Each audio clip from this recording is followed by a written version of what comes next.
Assalamualaikum, selamat datang di Relevan Hati. Semoga menjadi pribadi yang lebih baik. Assalamualaikum warahmatullahi wabarakatuh. Innal hamdalillah wassalatu wassalamu ala Rasulillah wa ala alihi wa sahbihi wa man tabi'ahum bi ihsan ila yaumil qiyamah. Kepada keluarga besar Sekolah Nizamiyah Andalus yang semoga Allah rahmati, semoga Allah berkahi. Kepada seluruh para penuntut ilmu yang hadir secara online walaupun kita saling berbeda dan beragam tempat tinggal kita ketika mengakses kajian yang kita selenggarakan pada kesempatan siang kali ini. Semoga Allah memberikan kecintaan kita kepada ilmu. Kalau kita sudah diberikan kecintaan kepada ilmu, semoga tidak ada lagi perkara yang sia-sia yang menyibukkan kita ketika ilmu sudah menyibukkan kita pada keseharian yang kita lewati. Kita tentunya bersyukur kepada Allah atas seluruh nikmat yang Allah berikan kepada kita, karena sesungguhnya kesyukuran itu melapangkan kehidupan kita. Kesyukuran itu memberikan kualitas pada kehidupan kita, dan kesyukuran itu menghindarkan kita dari berbagai macam faktor yang membuat kita depresi dan frustasi. Tidak ada orang merasakan depresi, frustasi, kecuali faktor pertama, terjadinya depresi dan frustasi karena tidak mampu mensyukuri terhadap garis kehidupan yang ia jalani di dalam kehidupan. Akhirnya kalau kita sudah tidak lagi mampu melihat kebaikan pada kehidupan kita, akhirnya segala sesuatu mudah menjadikan kita depresi dan frustasi. Semoga kita senantiasa mensyukuri kehidupan kita. Kalaupun ada di antara kita yang diberikan kesulitan, bersabarlah. Kesulitan itu tidak pernah lama dibandingkan dengan kenikmatan dan kemudahan yang Allah janjikan. Kalau ada di antara kita yang terlilit hutang, yakinlah bahwasanya Allah Maha Kaya yang akan siap untuk membantu kita ketika kita rajin mengetuk pintu. Kalau kita sedang ada masalah dengan suami kita, istri kita, kita harus betul-betul beriman bahwasanya pemilik hati adalah Allah. Mudah bagi Allah menjauhkan, sebagaimana mudah bagi Allah untuk mendekatkan. Kalau kita lagi ada masalah dan kerenggangan dengan anak kita, maka sesungguhnya kita terus berharap semoga Allah mendekatkan kita, karena itu mudah bagi Allah dan tidak ada yang mustahil. Karena kalaupun kita mendapatkan ujian, kita punya Allah yang mampu menyelesaikan setiap ujian dan mampu mengubah setiap yang mustahil menjadi mustajab dalam kehidupan kita. Kalau ada di antara kita mendapatkan kenikmatan dalam kehidupan, maka tidak ada sikap yang terbaik kecuali adalah kesyukuran. Apapun yang sedang kita dapatkan hari ini bisa jadi mimpi dan impian sebagian orang ketika melihat kita dari kejauhan. Di balik rumah yang kita miliki, bisa jadi banyak di antara teman-temanmu yang bermimpi memiliki rumah sebagaimana rumah yang kamu miliki. Walaupun terkadang kita bosan dengan rumah yang kita sudah tempati dan kita huni.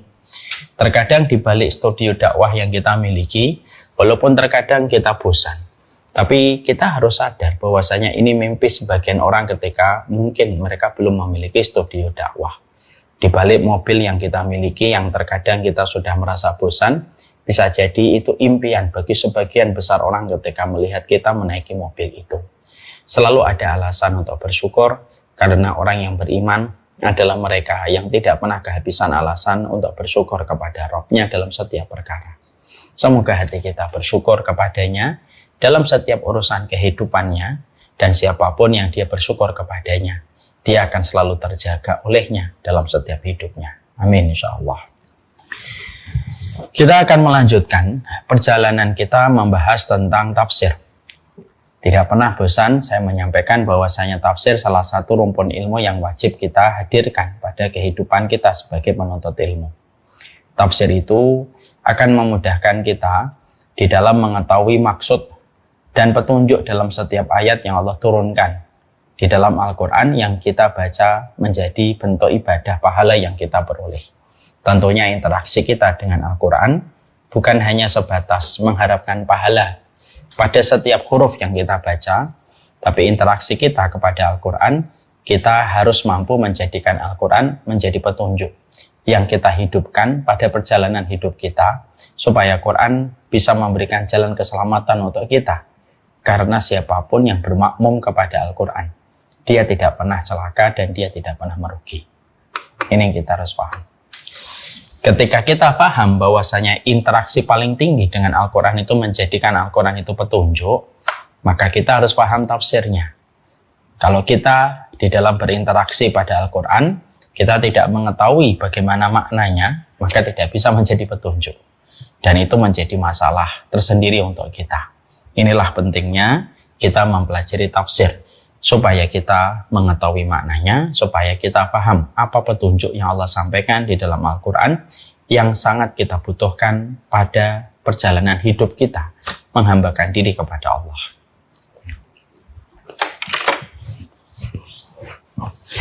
Kita akan memasuki surat Al-Asr. Ya. Kita kemarin sudah membahas tentang surat Al-Asr. Bagaimana surat Al-Asr itu menerangkan bahwasanya keimanan itu merupakan salah satu visa yang sangat penting pada perjalanan kita berikutnya. Kalaulah kita di dunia, ada visa setiap kita memasuki setiap negara. Ada visa negara Singapura, ada visa negara Italia, ada visa negara Spanyol, ada visa negara Saudi. Maka pada kehidupan akhirat pun ada visa. Cuma visanya tidak lagi terbatas pada teritorial setiap negara. Maka sesungguhnya visa pada kehidupan kita kelak nanti di akhirat itu visanya adalah visa iman. Maka siapapun yang mereka beriman, dia tidak merugi. Karena setiap amal yang telah dia lakukan di dunia akan dicatat selama dia memenuhi dua syarat. Ikhlas karena Allah ketika mengerjakan amal itu. Yang kedua, senantiasa meniti jalan ilmu yang diajarkan oleh Nabi, difahami oleh para sahabat Nabi Sallallahu Alaihi Wasallam. Siapapun yang dia beriman, lalu dia beramal, lalu dia memenuhi syarat dalam setiap amalnya, maka dia akan memanen setiap apa yang telah dia perbuat untuk mendapatkan rahmat di sisi Allah. Dan itulah perkara paling urgen, itulah perkara yang paling primer. Terselamatkannya manusia dalam kehidupan di akhirat ketika memiliki visa iman, lalu dia beramal sesuai dengan keikhlasan dan sesuai dengan ilmu, maka itulah yang akan menghindarkan dia dari kerugian. Makanya manusia dalam kondisi merugi, kecuali siapa? Illal ladzina amanu, kecuali orang beriman. Karena orang beriman itu pasti merugi. Ya, orang yang beriman itu pasti beruntung, dan orang yang tidak beriman itu pasti merugi. Dan kalaupun kita hari ini belum tahu bahwasanya orang yang tidak beriman itu merugi karena kita masih hidup di dunia. Kalau kita masih hidup di dunia, ketika dunia masih mendominasi, maka iman merupakan salah satu hal yang mungkin tidak diperhitungkan. Tapi datang nanti kehidupan di akhirat, ketika dunia sudah hancur, tidak lagi bermanfaat dunia dan apapun yang ada di dalamnya, dan ketika sudah ditegakkan pengadilan Allah, tidak ada yang paling berharga kecuali adalah keimanan.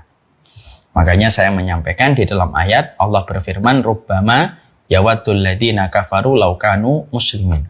Orang-orang kufur, orang-orang yang non-muslim, mereka nanti pada waktu di akhirat, mereka berandai-andai, cobalah dulu kami sebagai seorang muslim.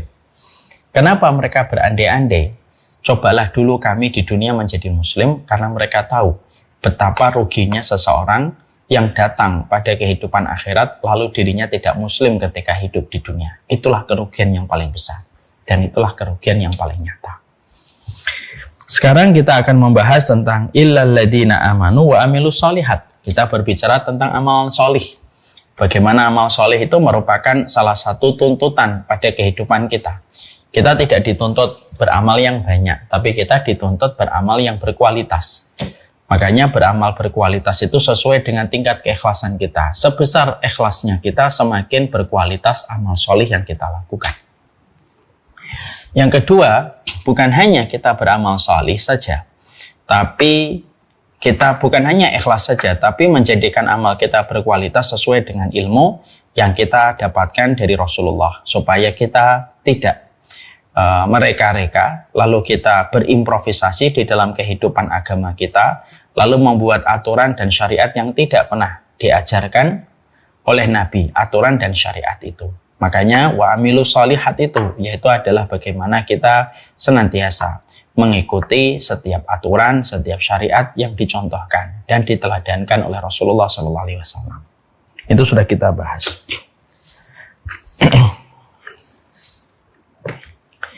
Sekarang yang ketiga, sekarang yang berikutnya, watawasau bil haq. Orang-orang yang mereka itu sejatinya tidak pernah merugi pada kehidupan di akhirat dan kehidupan di dunia, mereka yang beriman, mereka yang beramal sholih, maka yang berikutnya adalah watawasau bil haqqi, yaitu adalah mereka yang saling menasihati di dalam kebenaran. Ya. Jadi di sini kita mendapatkan ada beberapa poin penting yang kita soroti di balik tafsir dan di balik interpretasi kalimat yang ada pada ayat yang keempat surat Al-Asr, watawasau bil haqqi, yaitu adalah saling menasihati di dalam kebenaran. Poin yang pertama yang kita jumpai di dalam ayat ini adalah bahwasanya Allah itu secara langsung menyampaikan kepada kita bahwasanya manusia itu tidak bisa hidup sendirian. Tapi pada dasarnya manusia itu berkumpul bersama dengan orang-orang yang baik dan berkumpul bersama dengan orang yang taat.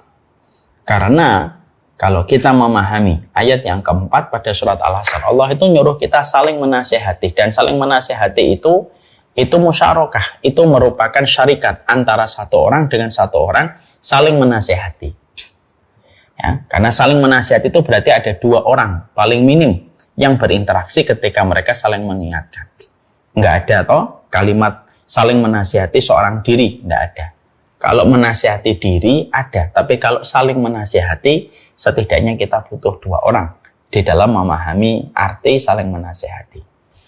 Ketika kita memahami secara bahasa watawasau bil haqqi, saling menasihati, poin pertama yang memberikan kepada kita sebuah insight atau memberi kepada kita sebuah petunjuk adalah memang orang beriman itu mereka tidak sendirian, tapi orang beriman itu harusnya mereka kumpul dengan orang yang beriman lainnya.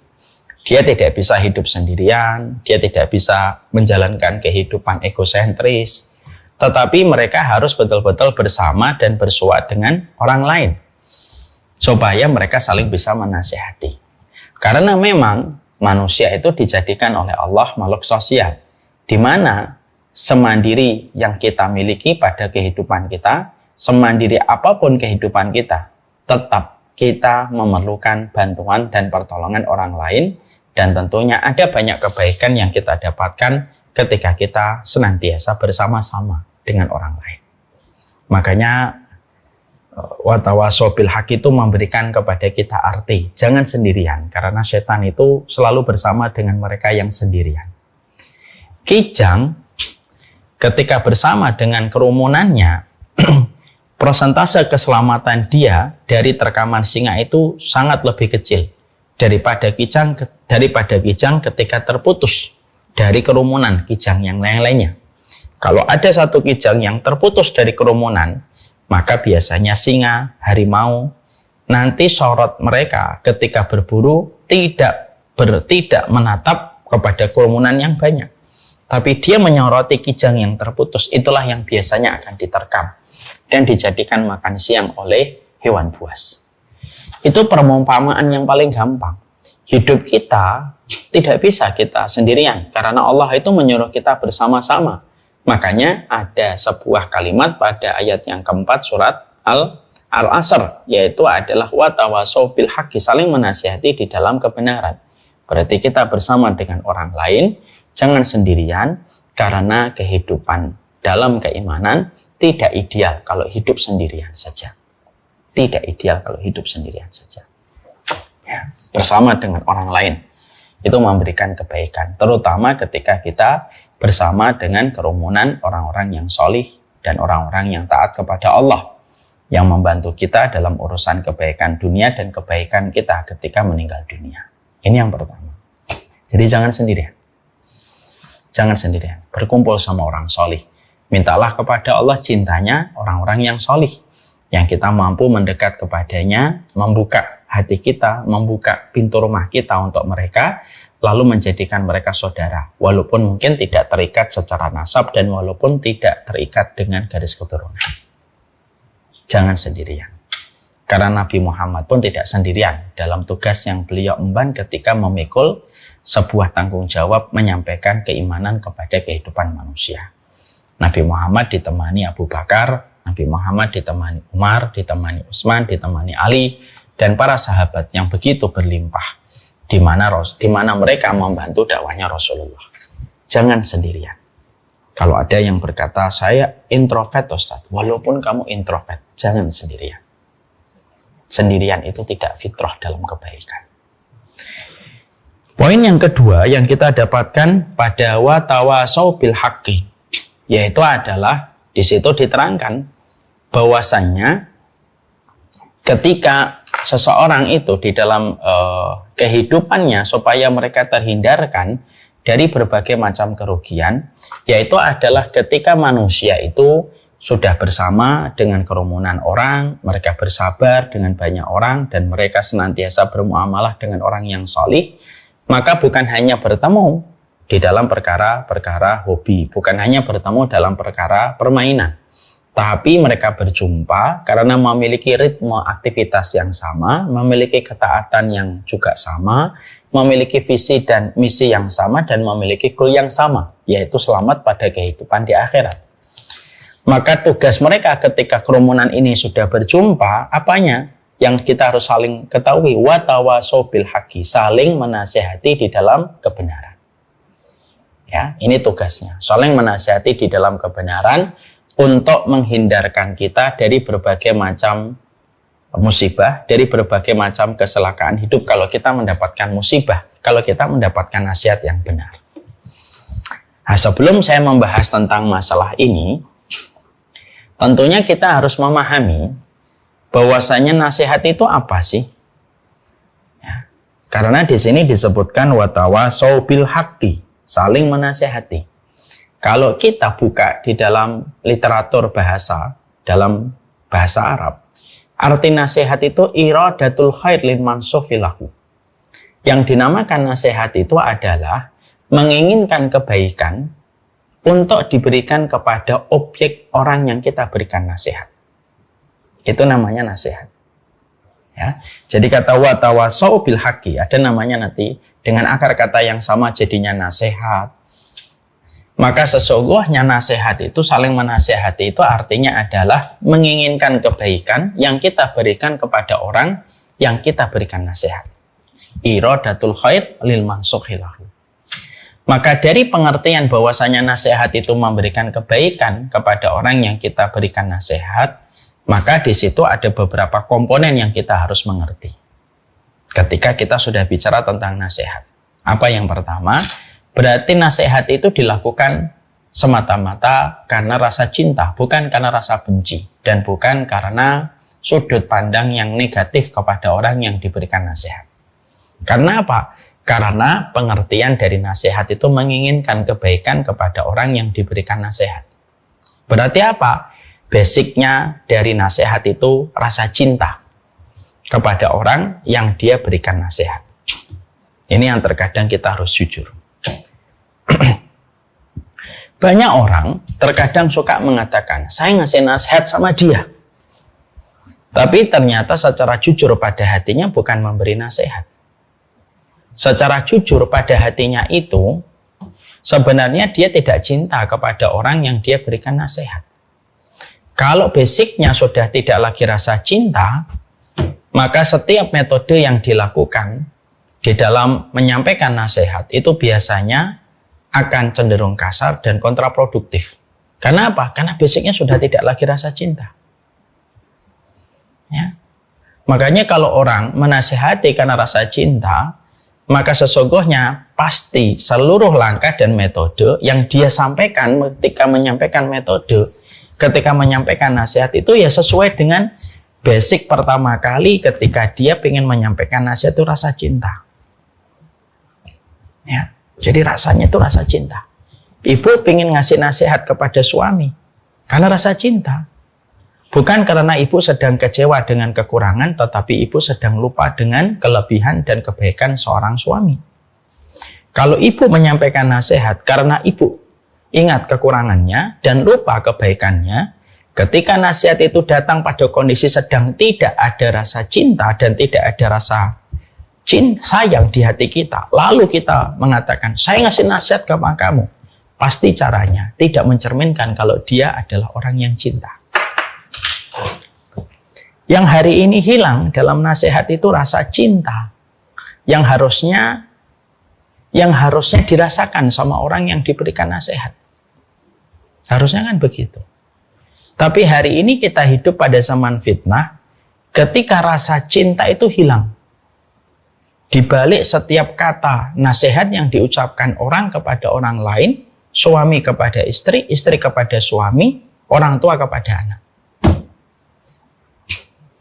Padahal kata nasihat itu ya dimulai dari rasa cinta, menginginkan kebaikan kok kepada orang yang diberikan nasihat itu.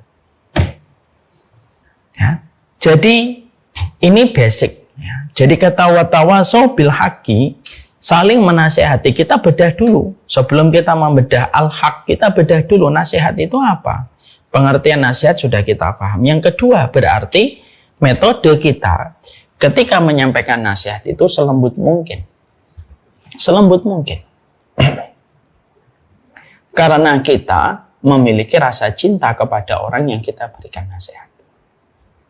Makanya sekali lagi, kalau ada orang lalu dia berkata dengan lisannya, saya ini ngasih nasihat buat kamu, tapi nadanya marah, matanya melotot.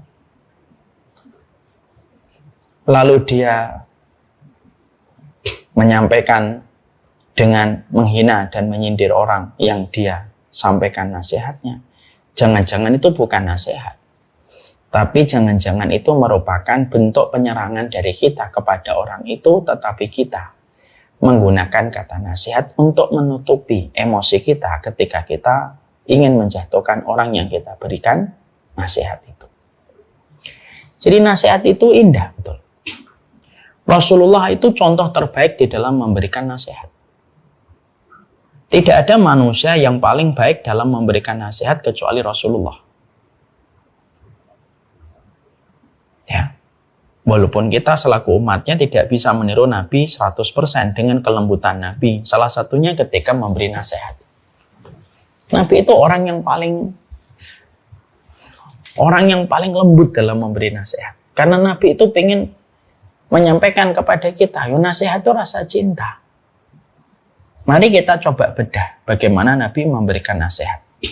Ada satu riwayat dalam Riyadhus Shalihin menjelaskan tentang jatuh cintanya seorang sahabat kepada Nabi karena caranya Nabi memberi nasihat itu begitu indah tanpa menjatuhkan kehormatan dirinya yang saat itu diberikan nasihat oleh Rasulullah. Bagaimana kisahnya? Mari kita bedah nasihatnya dan bagaimana kisahnya. Saat itu para sahabat sholat bermakmum di belakang Rasulullah. Ketika Nabi sedang sholat, maka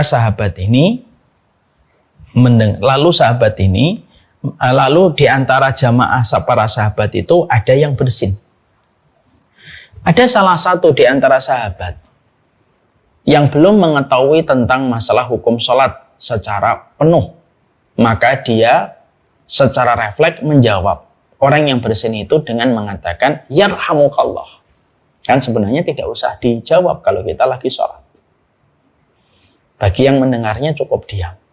Bagi yang bersin maka cukup mengatakan alhamdulillah. Maka orang lain itu mengucapkan yarhamukallah. Maka ada sahabat yang ketika mengucapkan yarhamukallah itu, maka para sahabat yang lainnya ketika mendengar orang itu bicara dengan mengucapkan yarhamukallah, para sahabat yang di sampingnya itu meliriknya dan melihatnya.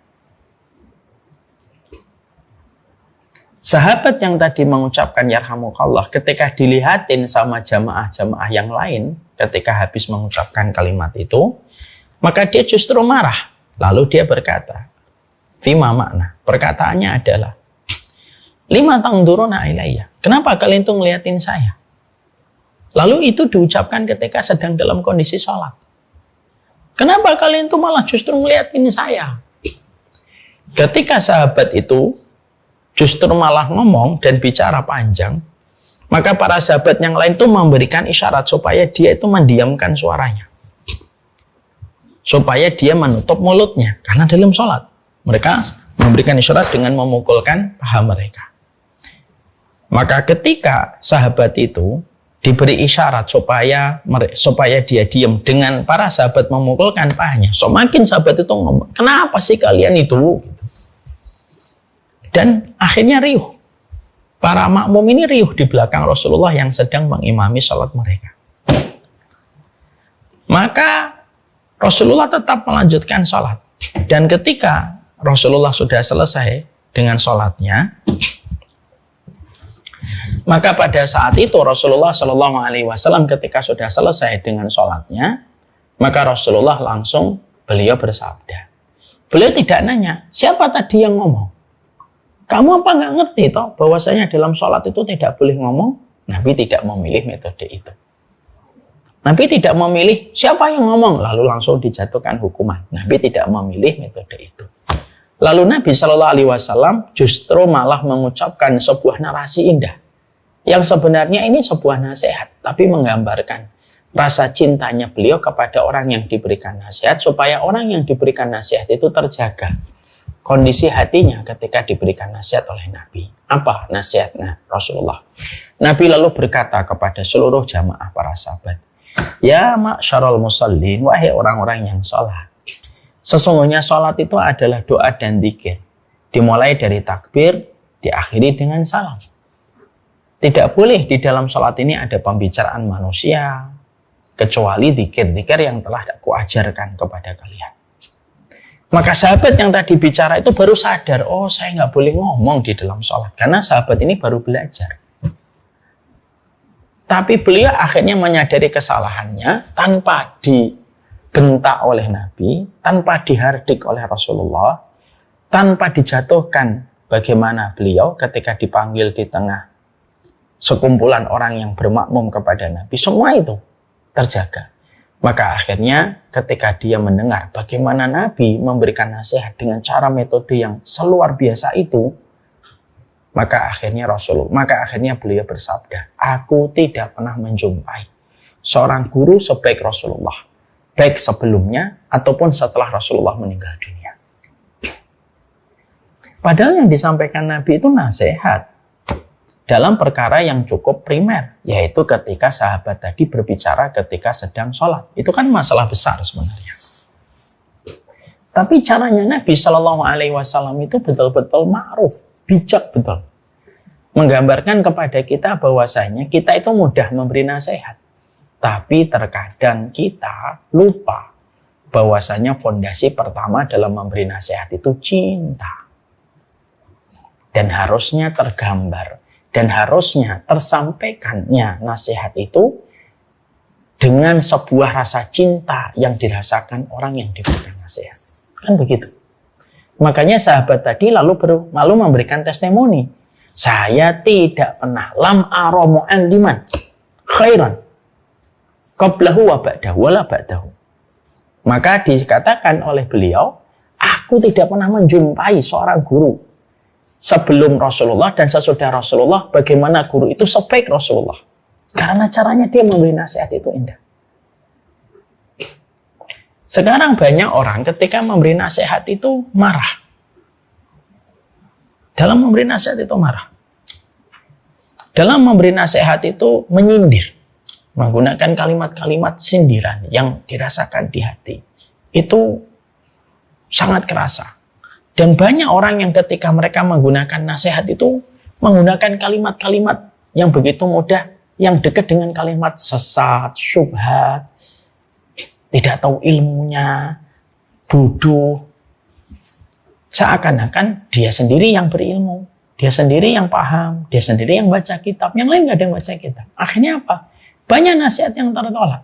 Bukan karena jeleknya nasihat itu, tapi karena cara ketika menyampaikan dan melepaskan nasihat itu dengan cara yang tidak menggambarkan rasa cinta. Sama ibu lagi menyampaikan nasihat kepada suaminya, ya kan kita watawasau bil haq ini kan bukan dalam konteks antara kita dengan sesama ibu, orang tua murid saja kan, dengan suami kita pun kita watawasau bil haq. Berapa banyak ibu memberi nasihat kepada suami terkadang membentur tembok yang begitu keras. Mungkin bisa jadi bahwasanya nasihat itu disampaikan dengan volume yang tinggi. disampaikan dengan sindiran yang menafikan kebaikan orang yang kita berikan nasihat, seakan-akan yang paling berkorban itu kita dalam kehidupan berumah tangga. Jangan gitu. Jangan gitu.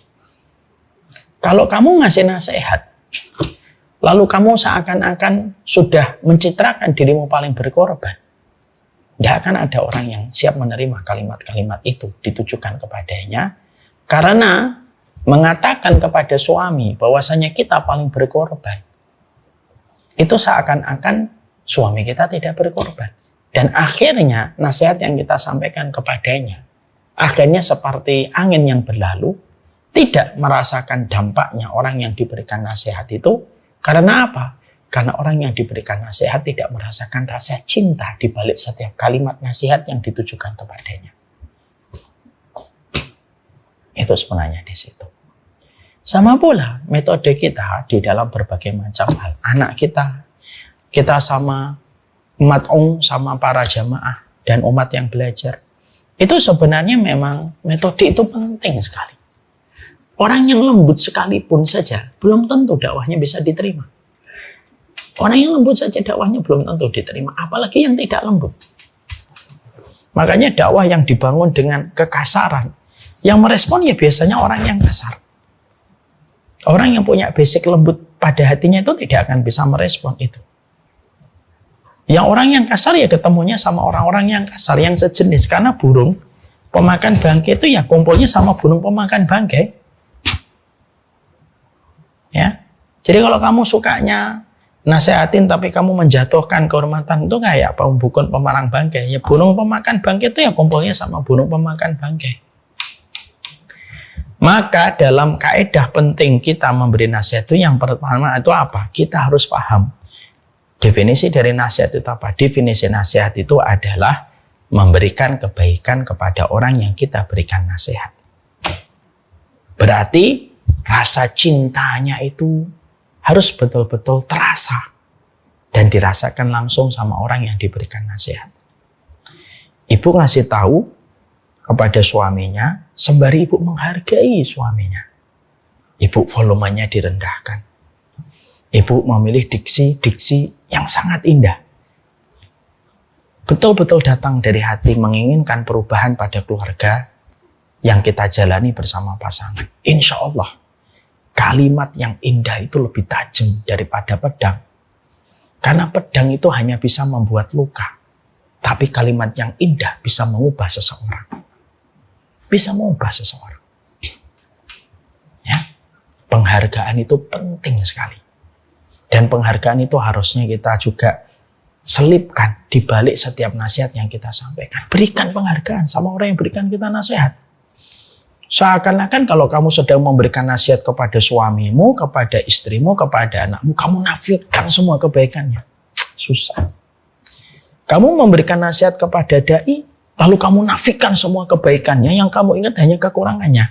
Alah, emang kamu juga benar semua dan emang kamu doang yang berjuang di atas agama ini? Enggak gitulah. Itulah kita caranya memberi nasihat itu yang terbaik. Saya pernah mendengar sebuah kisah nyata seorang guru. Ada seorang guru ketika ngajar di satu kelas. Ya, ketika ngajar, beliau di satu kelas. Maka beliau mendapati ada salah satu muridnya di kelas itu, nakalnya luar biasa, sering ganggu orang lain. Sering ganggu teman-temannya dan sering membuat keributan. Teman-temannya tidak ada yang suka dengan dirinya. Sang guru lalu berpikir, kenapa ya anak ini gitu. Beliau bisa menyampaikan nasihat secara langsung. Siapa yang masih nakal, keluar dari kelas. Cara yang paling gampang dan instan, cara mengancam. Paling gampang, keluar dari kelas. Selesai. Tapi saat itu, beliau tidak mengambil cara itu. Ya. Maka pada saat itu, beliau lalu berusaha, ada apa dengan murid ini kok sampai dia memiliki hal yang semacam itu? Akhirnya beliau menemukan metode. Apa metodenya? Beliau lalu pada hari berikutnya, beliau membuat sebuah tugas untuk murid-muridnya gitu. coba kalian semuanya menulis tentang kehidupan kalian dalam bentuk karangan dalam satu halaman. Nah, tidaklah beliau sang guru ingin memberikan tugas itu kepada murid-muridnya, kecuali karena beliau ingin tahu gitu masing-masing dari murid-muridnya, terutama murid yang sedang menjadi sorotan oleh beliau. Kenapa dia nakal? Masya Allah. Akhirnya setiap anak itu nulis gitu. Setiap anak itu nulis gitu. Dari apa yang mereka miliki pada kehidupan mereka dan latar belakang kehidupan mereka. Setelah semuanya mereka mengerjakan, selesai, lalu dicek sama sang guru satu-satu lembaran itu. Barulah beliau tahu, oh ternyata murid yang nakal itu karena ternyata dia itu dari keluarga menengah ke bawah. Dan dia ternyata harus bekerja untuk mencukupi kebutuhan keluarganya termasuk membayar uang sekolahnya. Dia ternyata kalau habis pulang sekolah, dia membantu peternakan, dia ngangon, dia motong rumput untuk kerbau, sapi, dan kambingnya. Gitu. Nah, sang guru lalu tahu, oh ternyata kerjanya begini. Setelah itu beberapa hari kemudian, sang guru masuk lagi ke kelas.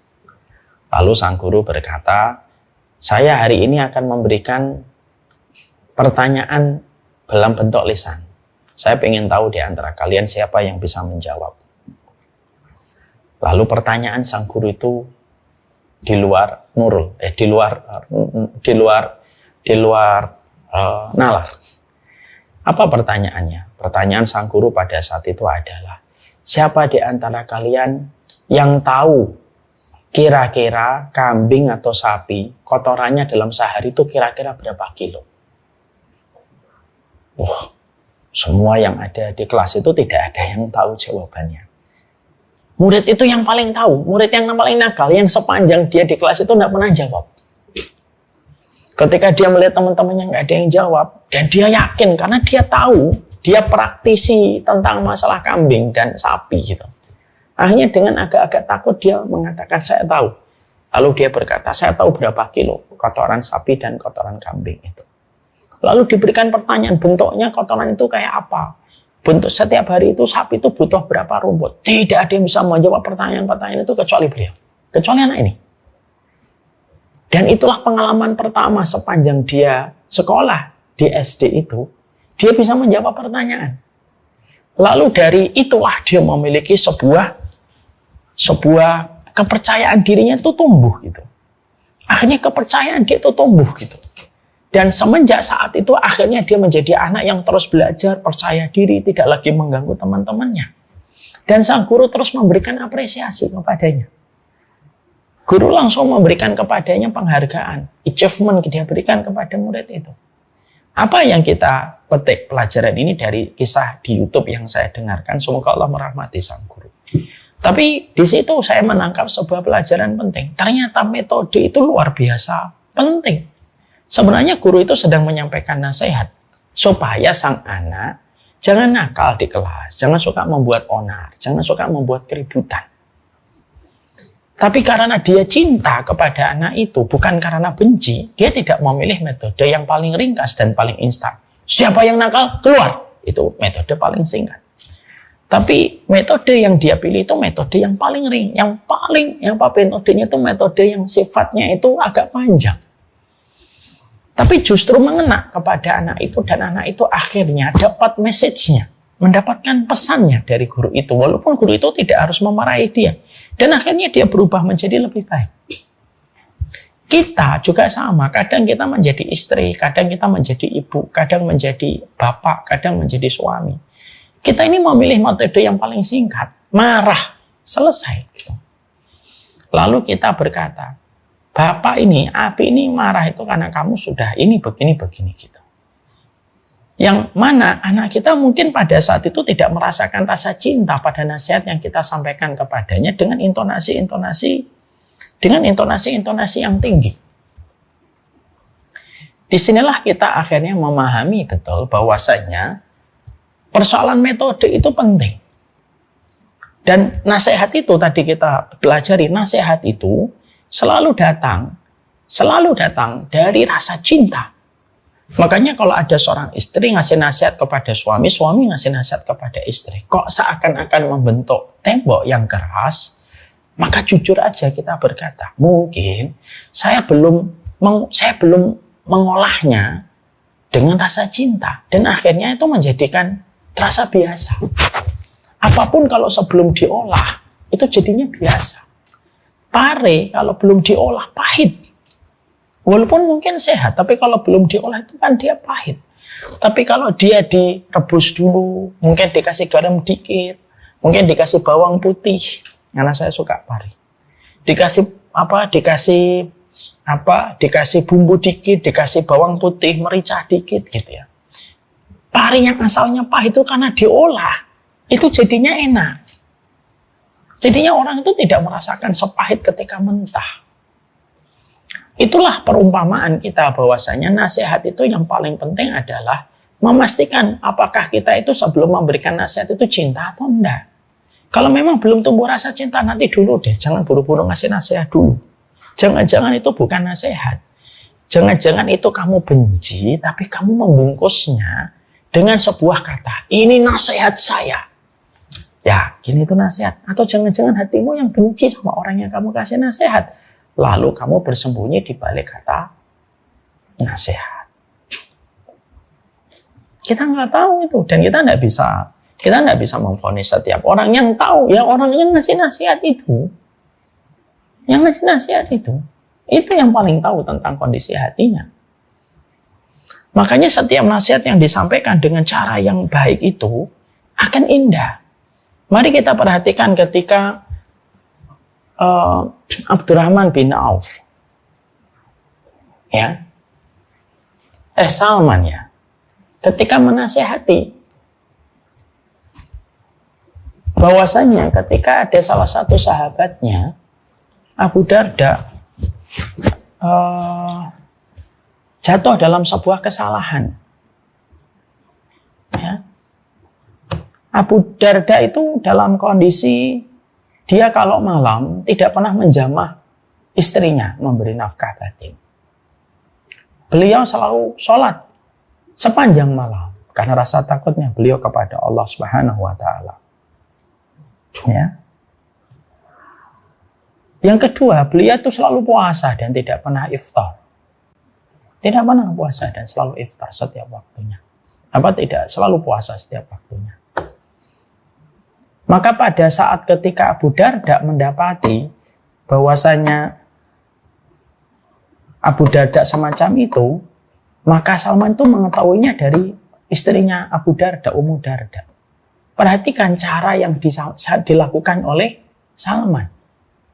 Salman itu tidak menggunakan cara instan, cara langsung menyampaikan mentah-mentah, enggak. Diolah dulu, dimasak dulu nasihatnya. Dia terima sebuah informasi, dia tidak langsung kelola itu, tidak langsung dikelola, tidak langsung disampaikan. Dia terima dulu bahan dasarnya, dimasak dengan bagus oleh Salman. Apa yang dilakukan Salman? Dia tidur di rumahnya Abu Darda. Lalu ketika malam gitu, dia melihat Abu Darda habis isya bangun, lalu dipegang tangannya, tidur dulu. Saya mau sholat, tidur dulu. Ya, tidur dulu. Lalu akhirnya Abu Darda tidur sampai pertengahan malam baru dibiarkan sholat. Pagi harinya ketika disiapkan sarapan, Abu Darda berkata, saya ini puasa, makan. Saya nggak akan makan kalau kamu nggak makan. Akhirnya Abu Darda ikut makan, gitu. Dan akhirnya ketika kejadian itu dilaporkan kepada Nabi dan ternyata Masya Allah ya, akhirnya yang dilaporkan kepada Rasulullah SAW, maka benar yang dilakukan Salman.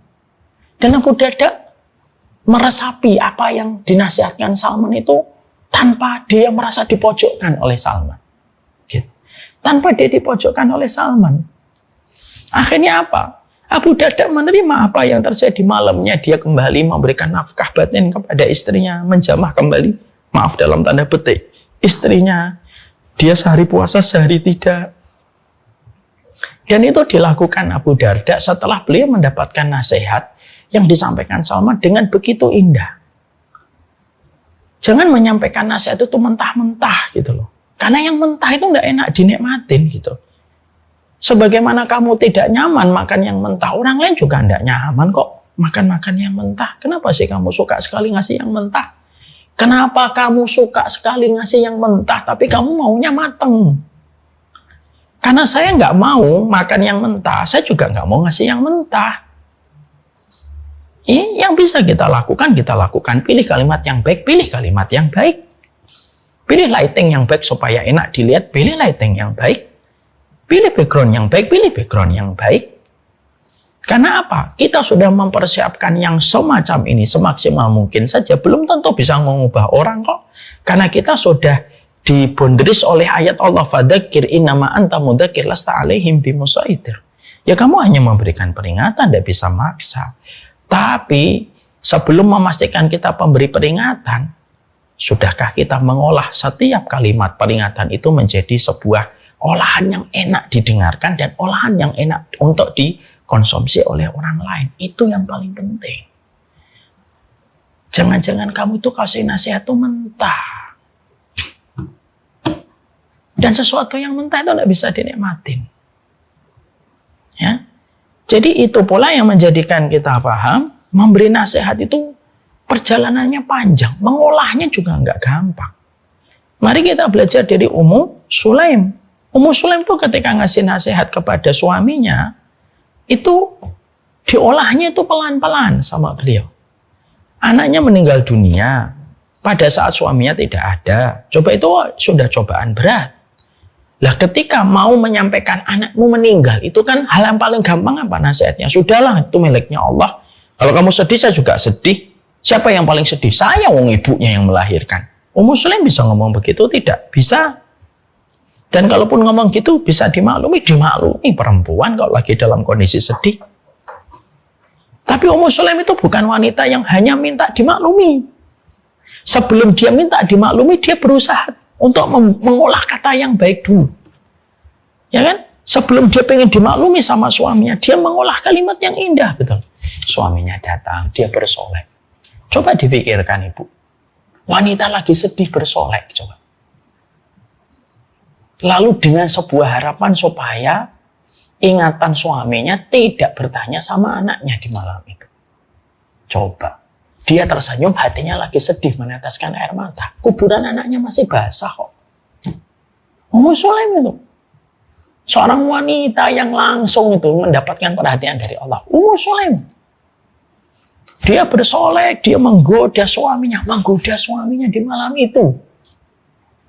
Kalau menggodanya dalam kondisi senang, lagi piknik, lagi suaminya baru ngasih uang, wajar. Ini lagi sedih. Dia lagi sedih. Ketika dia lagi sedih, dia menutupi air matanya dengan riasan tercantik hanya untuk suaminya terkasih. Lalu ketika pagi harinya habis dicampuri, ketika suaminya sudah puas, gitu. Lalu akhirnya dia menata kalimat demi kalimatnya itu matang sekali. Ibarat daging ini well done. Matang banget. Gimana dia mengatur setiap kalimatnya? Dia mengatur kalimatnya itu indah. Wahai suamiku, bagaimana kalau ada seseorang nitipkan barang sama kita, diambil lagi barangnya sama pemiliknya. Ya harus dikembalikan. Lalu dengan berat hati, dia menata kalimatnya. Begitu juga anak kita itu titipan Allah. Anak kita titipan Allah dan anak kita sudah diambil kembali sama pemiliknya. Coba. Itu pun masih membuat suaminya sempat kecewa walaupun sampai akhirnya dia datang kepada Nabi. Tapi yang menarik, seorang wanita ini bernama Ummu Sulaim ketika akan memberi nasihat kepada suaminya, yang harusnya ini kan tugas suami kan menenangkan istri. Tapi karena dia tahu suaminya habis pulang dari perjalanan jauh, maka dia mengambil peran untuk ngasih nasihat dan masukan kepada suaminya supaya mereka dua-duanya menjadi saling support system, memberikan kesabaran. Dia olah itu kalimatnya. Dia olah kalimatnya dengan olahan terbaik. Ibarat dia itu mengolah daging wagyunya itu betul-betul bagus. Cara motongnya pelan. Pakai pisau yang terbaik. Ngasih garamnya pas gitu. Terus ketika dibakar dipastikan matang semuanya, ya, baru disuguhkan. Itulah kalimat nasihat. Hari ini kita sedang berada pada sebuah krisis. Nasihat terbaik. Sehingga setiap kalimat nasihat itu seakan-akan boleh diucapkan dengan berbagai macam metode. Gitu. Bahkan kadang-kadang saya tuh enggak habis pikir gitu. Ada orang ngomong gini kadang-kadang doa. Allahu yadik gitu. Itu doa indah betul. Artinya apa? Semoga Allah memberikan kepadamu petunjuk. Tapi yang mengucapkan doa itu tuh biasanya keadaannya tuh marah, matanya melotot. Kalaupun nulis di kolom komentar itu pakai huruf kapital, tanda serunya ada 7. Allahu yadik gitu. Betul itu kamu mendoakan. Kalau memang kamu nggak mendoakan, ikhlas nggak usah didoakan lah. Daripada kamu yang akan terkena dosa atas doa yang kamu ucapkan ketika kamu merendahkan orang yang kamu doakan. Maka inilah yang menjadikan kita memahami betul. Wa tawasau bil haqq ini tidak sesederhana yang kita pikir. Kalau ibu-ibu berada pada satu kondisi komunitas yang ketika memberikan nasihat itu mereka bukan hanya mengolah yang mentah, tapi memasaknya dengan baik, betul. Ibu itu merasa beruntung hidup. Benar deh. Kenapa? Ya karena kita tahu bahwasanya kita hidup. Betul-betul kita butuh kebenaran ketika kita tidak paham. Tapi kita juga lebih butuh orang yang menyampaikan kebenaran itu dengan cara yang terbaik. Yang menganggap kita itu seperti saudaranya. Bukan menganggap kita sebagai musuhnya. Ya. Kalau kita ini pandangannya itu pandangan minus gitu sama orang gitu. Akhirnya kita tidak mau melihat orang lain gitu. Maka sesungguhnya itulah yang akan menjadikan kita memiliki banyak masalah dalam kehidupan nasihat. Nah, kalau nasihat itu sudah tidak kita pahami basicnya dalam basic nasihat itu, ya akhirnya yang terjadi adalah berbagai macam perkara, berbagai macam masalah yang ada pada kehidupan kita. Ini yang menjadikan kita harus memahami. Wa tawasau bil haqqi wa tawasau bis sabr. Kita paham ini dulu. Ini kita harus mengerti benar tentang perkara ini. Supaya kita betul-betul paham, supaya kita betul-betul memahami ini. Iradatul khair. Dan kita juga harus memahami, selain kita harus menyampaikan nasihat yang terbaik, yang berikutnya kita juga harus paham. Nasihat itu kayak nanam benih. Ketika Allah menyampaikan di dalam ayat surat Al-Ghasyiyah, fadzakir innama anta mudzakir lasta alaihim bimusaitir. Ya. Maka sesungguhnya nasihat itu ibaratnya kayak menanam benih. Nasihat itu bukan otomatis bahwasanya orang yang kamu berikan nasihat itu langsung berubah. Kamu bukan Tuhan. Kamu bukan Rob. Enggak lah. Kita ini sama-sama makhluk yang memiliki kekurangan sebagaimana orang yang kita berikan nasihat juga punya kekurangan. Karena kita equal bahwasanya kita ini makhluk pendosa di hadapan kehidupan kita. Kita memberi nasihat itu bukan berarti kita nggak punya dosa. Mungkin dosa kita lebih besar. Hanya saja mungkin ditutup sama Allah. Maka sesungguhnya kita ketika memberikan nasihat itu, maka sesungguhnya kita kayak nanam benih. Bukan kita yang mengatur kapan musim panennya. Allah yang ngatur musim panennya. Allah yang ngatur musim panennya. Bukan kita yang ngatur musim panennya. Ada yang mereka itu ketika memberi nasihat itu kayak panen gitu. Hari ini memberi nasihat karena dengan cara yang terbaik akhirnya dapat langsung hasil hari berikutnya langsung berubah. Ada. Tapi bisa jadi ada orang yang mereka itu ketika memberi nasihat itu panjang sekali. Maka baru direspon sama orang yang mendapatkan nasihat itu begitu lama. Waktu miliknya Allah. Pemberi nasihat itu biasanya lupa. Yang pertama, nasihat itu dengan kata cinta. Yang kedua, pemberi nasihat itu lupa bahwasanya hasil itu yang menentukan Allah dan waktu yang paham adalah Allah semata. Bukan berarti orang yang memberi nasihat itu pemilik hati. Tidak bisa. Pemilik hati tetap Allah. Kamu nasihatin anakmu. Itu yang memiliki hati anakmu Allah loh. Bukan kita. Kan kita selalu mengatakan, Nah, Nabi ngasih nasihat. Gitu. Kita ini seakan-akan pada saat itu berkata, nah dengerin kong, ini pemilik hatimu. Nggak bisa. Apalagi dengan kata-kata yang sudah terlalu tinggi, nggak bisa masuk gitu. Pemilik hatinya anak kita itu sama Allah. Dan kita ketika nasihat itu kayak nanam benih. Kita nanam benih. Ada orang yang diberi nasihat itu panjang gitu. Yang memberi nasihat sudah meninggal, baru setelah itu orang yang diberi nasihat itu berubah. Kapan? Setelah pemberi nasihatnya itu meninggal dunia. Banyak kayak gitu.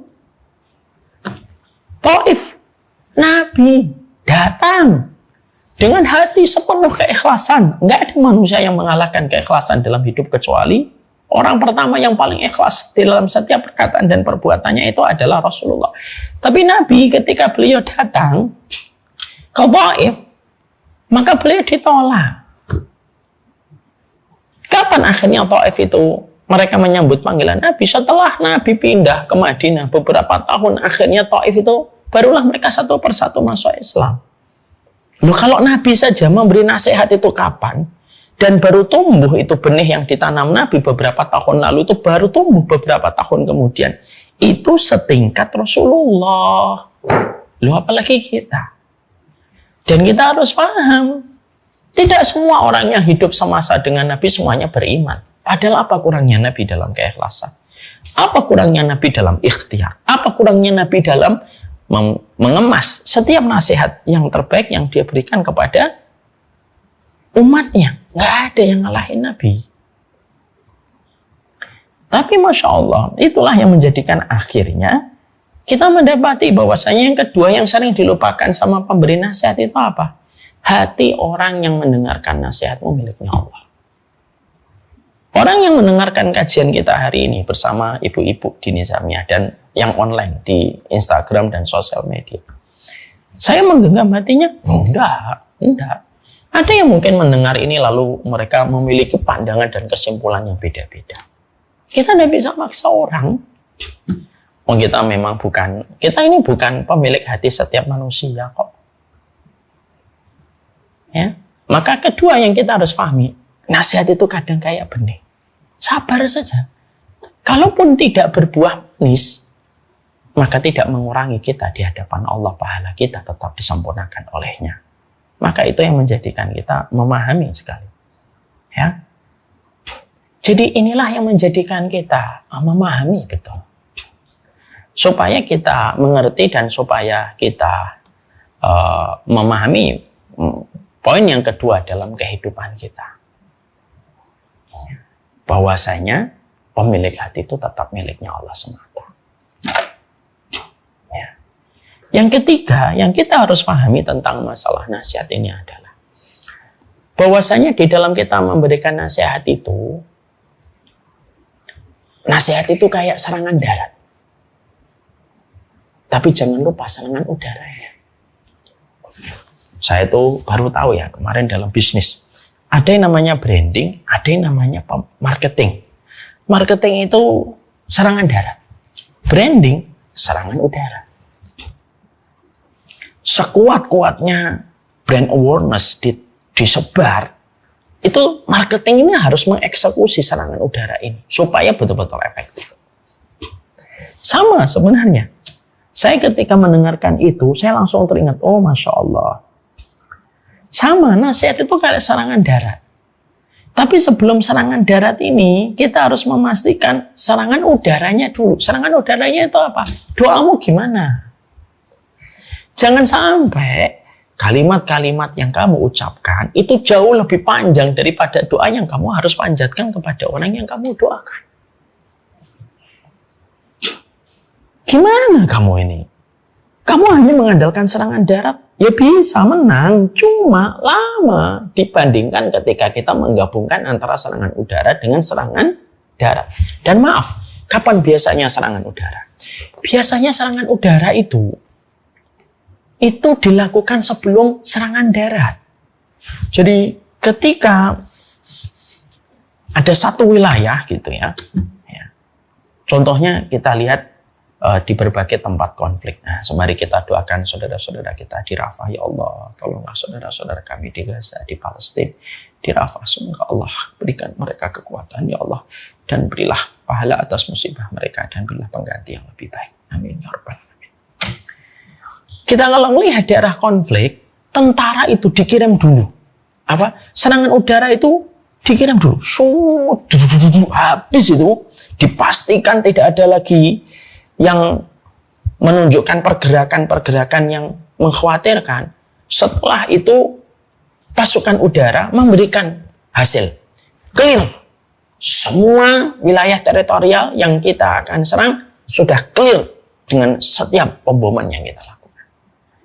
Baru setelah itu masuklah itu yang dinamakan dengan pasukan darat. Masuk dia pasukan darat. Sama kita sebenarnya nasihat itu harus doa dulu. Kenapa itu serangan udara? Pertanyaan kita, ibu, sebelum ibu menyampaikan nasihat sama anak, sudah didoakan dulu atau tidak sebelumnya? Sebelum kita marah, lalu kita mengucapkan berbagai macam hal yang selalu kita disclaimer dengan kata, ini nasihat ya, wahai suamiku, ini istriku. Pertanyaan kita simpel. Sudah kamu melakukan serangan udara dulu? Bisa jadi tidak efektifnya serangan darat itu karena serangan udaranya belum. Karena serangan udaranya belum masuk, akhirnya darat itu terasa lambat sekali. Pergerakannya itu lambat betul. Kenapa? Apapun serangan itu, ketika serangan udara itu, apapun itu, kalau serangan udara itu belum diefektifkan, darat yang akan merasakan konsekuensinya itu agak panjang gitu. Lah supaya efektif serangan itu apa? Serangan udara dulu, baru serangan darat. Doakan dulu. Makanya saya kemarin mengatakan dalam banyak kajian itu, di kajian Me and My Half di Samila series yang ke-8, saya itu kan menyampaikan tanda cintanya suami dan istri kepada pasangannya itu apa? Ketika doamu lebih banyak daripada amarahmu. Jadi kalau ada orang kok marahnya lebih banyak daripada doanya, fix dia itu belum cinta. Kenapa? Karena dia lebih membela emosinya daripada keinginan baik yang bisa dilakukan sama pasangannya. Jadi kadang-kadang itu, maaf ya, kadang-kadang kita suka sekali emosi, lalu kita cepat-cepat disclaimer. Ini nasihat. Ya mungkin bukan nasihat, tapi emosi yang mungkin kita tidak bisa menahannya, lalu kita mencoba menutupi diri kita. Ini nasihat, padahal nggak nasihat. Jadi kata watawasau bil haq ini ternyata indah betul. Dan saya memahaminya adalah kita perlu memahami watawasaunya. Makanya maaf sekali, bisa jadi ada orang hari ini mereka susah menerima kebenaran. Disebabkan karena orang yang menyampaikan kebenaran belum selesai dengan dirinya sendiri di dalam memahami konsep nasihat. Akhirnya apa? Watawasau bil haqnya ini tidak ketemu. Ya. Maka inilah yang menjadikan kita harus mengerti betul masalah ini. Bisa jadi yang di atas panggung kebenaran, kenapa panggung kebenaran itu sedikit penontonnya? Karena para pelaku kebenaran itu, mereka itu belum selesai dengan dirinya ketika memahami bagaimana memberi nasihat. Dan itulah yang terjadi. Ini pula yang menjadi sebuah review kembali sekaligus menjadi sebuah refleksi kita. Ada apa ya dengan nasihat di rumahku kok sering tidak efektif gitu? Kenapa di rumahku setiap ada acara entertain selalu berhasil, tapi ketika sudah mengarah kepada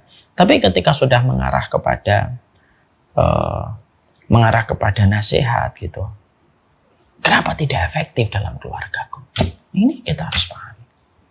Kan banyak ya, keluarga itu kalau masalah entertain, serempak, kompak. Ya. Tapi ketika sudah melewati sebuah fase waktu untuk saling memberi nasihat, kekompakan itu langsung hilang. Dan terkadang semoga itu bisa menjadikan kita mengulang kembali apa yang harus kita review dalam kehidupan kita. Saya tutup dengan sebuah kalimat yang bisa membuat kita berpikir. Kalau ada perusahaan iklan, ada perusahaan iklan, dia membuka tender iklan dengan anggaran 1 miliar untuk membuat iklan produk yang dia miliki. Iklan yang diharapkan bisa meningkatkan engagement dan tentunya meningkatkan penjualan. Iklannya harus kena, unik, dan tentunya sesuai dengan market yang dituju, sasarannya. Ada salah satu perusahaan iklan memenangkan tender itu. Dia memenangkan tender itu. Wah, dia menang. Ketika tender itu dimenangkan, sang kantor iklan membuat iklan. Ternyata iklannya tidak berhasil. Sama sekali tidak mendongkrak penjualan, meningkatkan exposure enggak, meningkatkan engagement enggak, gitu. Nggak ada grafik apapun peningkatannya. Kira-kira perusahaan iklan yang memenangkan tender tadi, ketika melihat iklannya tidak berhasil dan tidak viral, kira-kira yang dilakukan perusahaan iklan itu apa? A, dia menyalahkan market, yang mana market itu merupakan tujuan dari perusahaan yang meng-hire mereka, atau mereka menyalahkan tim kreativitas mereka. Maka biasanya kalau kantor itu bagus, dia tidak menyalahkan marketnya. Dia tidak mengatakan, dasar masyarakat, goblok, bodoh, tidak paham iklan kita yang sudah sebagus ini. Padahal referensinya luar negeri. Enggak. Biasanya kalau ada perusahaan yang sudah tidak mau dievaluasi semacam itu, susah lagi dapat hire. Perusahaan yang baik itu biasanya mereka mengevaluasi tim kreativitas mereka. Kenapa kok iklan ini nggak berhasil? Mereka perbaiki, mereka evaluasi. Dan mereka tidak menyalahkan masyarakat. Kita kalau memberi nasihat, kok belum diterima? Jangan buru-buru nyalahin orang lain. Mungkin kitanya yang strateginya salah. Waliyadzubillah, nasallallahu salamah wal afiyah. Semoga Allah memberikan keberkahan. Wa tawasau bil haq. Surat Al-Asr ayat yang keempat. Semoga Allah memberkahi kita, memberkahi keluarga tercinta kita, dan semoga kita sebagai orang yang memberi nasihat selalu mampu untuk melihat lebih dalam tentang nasihat yang kita terus sampaikan.